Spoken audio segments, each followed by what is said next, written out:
ओम श्री विष्णवे नमः। आप सभी को देवशयनी एकादशी की हार्दिक शुभकामनाएं। सूर्यदेव के मिथुन राशि में आने पर ये एकादशी आती है और इसी दिन से चातुर्मास का आरंभ हो जाता है। इस दिन भगवान विष्णु क्षीर सागर में शयन करते हैं। फिर लगभग 4 महीने बाद सूर्य के तुला राशि में जाने के बाद इन्हें उठाया जाता है। जिस तिथि को इन्हें उठाया जाता है उस तिथि को देव उठनी एकादशी के नाम से जाना जाता है। तो आज की इस वीडियो में आप सुनेंगे देवशयनी एकादशी की व्रत कथा। देवशयनी एकादशी कथा का वर्णन स्वयं भगवान श्री कृष्ण ने किया है। शास्त्रों के अनुसार भगवान श्री कृष्ण ने इस वृतांत को धर्मराज युधिष्ठिर महाराज जी को सुनाया था। धर्मराज युधिष्ठिर ने आषाढ़ मास के कृष्ण पक्ष की योगिनी एकादशी व्रत का महात्म्य सुनने के बाद भगवान श्री कृष्ण से कहा, हे जनार्दन, आषाढ़ मास के शुक्ल पक्ष की एकादशी का क्या नाम है? इस दिन किस देवता की पूजा होती है और इस व्रत का क्या विधान है? कृपा कर हे मधुसूदन ये सब विस्तार पूर्वक बतलाइए। तब भगवान कृष्ण कहने लगे, हे धर्मराज, एक बार देवर्षि नारद ने भी ब्रह्मा जी से यही प्रश्न पूछा था। तब ब्रह्मा जी ने कहा, हे नारद, तुमने कलियुग में प्राणी मात्र के उद्धार के लिए सबसे श्रेष्ठ और उत्तम प्रश्न पूछा है, क्योंकि एकादशी का व्रत सभी व्रतों में उत्तम होता है। इस व्रत के प्रभाव से सभी पाप नष्ट हो जाते हैं। इस एकादशी का नाम देवशयनी एकादशी है। इस दिन व्रत रखने से भगवान श्री हरि अत्यंत प्रसन्न होते हैं। धर्मराज, इस संबंध में मैं तुम्हें एक पौराणिक कथा सुनाता हूँ, ध्यान पूर्वक श्रवण करो। एक समय मानधाता नाम के एक सूर्यवंशी राजा थे। वह सत्यवादी, महान तपस्वी और चक्रवर्ती थे। वह अपनी प्रजा का पालन संतान की तरह क्या करते थे। उनकी सारी प्रजा धन धान्य से परिपूर्ण थी और सुखपूर्वक जीवन यापन कर रही थी। उनके राज्य में किसी प्रकार का दुख नहीं था और उस राज्य में कभी अकाल भी नहीं पड़ता था। कभी किसी प्रकार की प्राकृतिक आपदा नहीं आती थी। ना मालूम कि राजा से क्या भूल हो गई जो एक बार उनके राज्य में भीषण अकाल पड़ गया और प्रजा अन्न की कमी के कारण अत्यंत दुखी रहने लगी।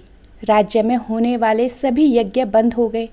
अकाल पीड़ित प्रजा एक दिन दुखी होकर अपने राजा के पास जाकर प्रार्थना करने लगी कि हे राजन, समस्त संसार की सृष्टि का मुख्य आधार वर्षा है और इसी वर्षा के अभाव में राज्य में भीषण अकाल पड़ गया है और अकाल से प्रजा भूखी मर रही है।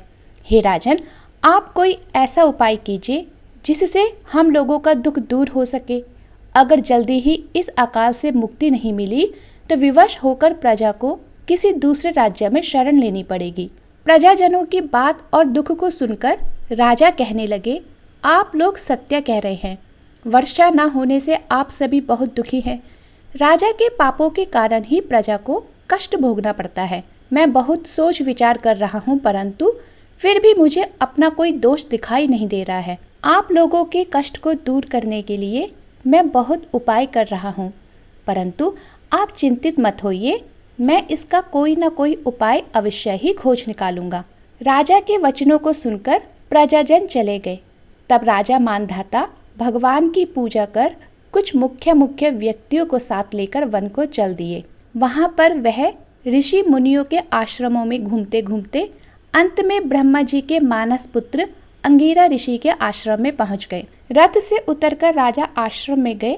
महर्षि अंगिरा अभी नित्य कर्म से मुक्त हुए ही थे कि राजा ने उनके सन्मुख पहुंचकर उन्हें प्रणाम किया। ऋषि ने राजा को आशीर्वाद दिया और पूछा कि हे राजन, आप इस स्थान में किस प्रयोजन से पधारे हैं, सो कहिए। राजा कहने लगे, हे महर्षि, मेरे राज्य में 3 वर्ष से वर्षा नहीं हो रही है, जिससे भीषण अकाल पड़ गया है। मेरी प्रजा भयंकर कष्ट भोग रही है। राजा के पापों के प्रभाव से ही प्रजा को कष्ट मिलता है, ऐसा शास्त्रों में लिखा है। मैं तो धर्मानुसार राज्य करता हूँ, फिर ये अकाल कैसे पड़ गया, इसका मुझे अभी तक पता नहीं लग सका है। अब मैं आपके पास इसी संदेह की निवृत्ति के लिए आया हूँ। मुनिवर, आप कृपा कर मेरी इस समस्या का निवारण कर मेरी प्रजा के कष्टों को दूर करने के लिए कोई उपाय बतलाइए। राजा से सारा वृत्तांत सुनने के बाद ऋषि कहने लगे, हे राजन, इस सतयुग में धर्म के चारों चरण सम्मिलित है।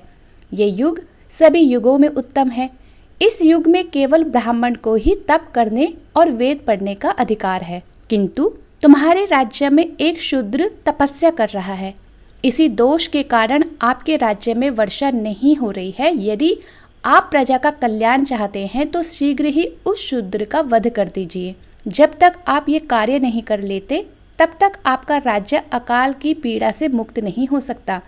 ऋषि के वचनों को सुनकर राजा कहने लगे, हे मुनि श्रेष्ठ, मैं उस निरपराध तप करने वाले शूद्र को नहीं मार सकता।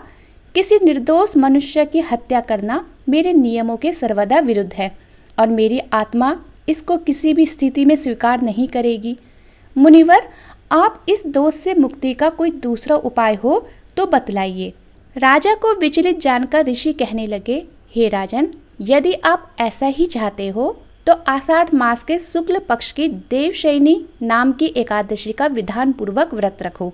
इस व्रत के प्रभाव से तुम्हारे राज्य में वर्षा होगी और प्रजा भी पूर्व की भांति सुखी हो जाएगी, क्योंकि इस एकादशी का व्रत समस्त सिद्धियों को देने वाला है और कष्टों से मुक्ति देने वाला है। ऋषि के इन वचनों को सुनकर राजा अपने नगर को वापस आ गए और विधान पूर्वक देवशयनी एकादशी का व्रत किया।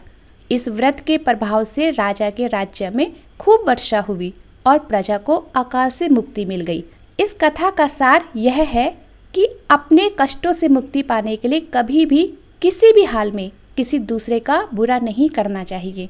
अपनी शक्ति से और भगवान पर पूर्ण श्रद्धा और आस्था रखकर संतों के कहे अनुसार सत्कर्म करने से बड़े कष्टों से सहज ही मुक्ति मिल जाती है। एकादशी व्रत कथा समाप्त। यदि आपको कथा पसंद आई हो तो वीडियो को लाइक, शेयर और चैनल को सब्सक्राइब करना ना भूलिएगा।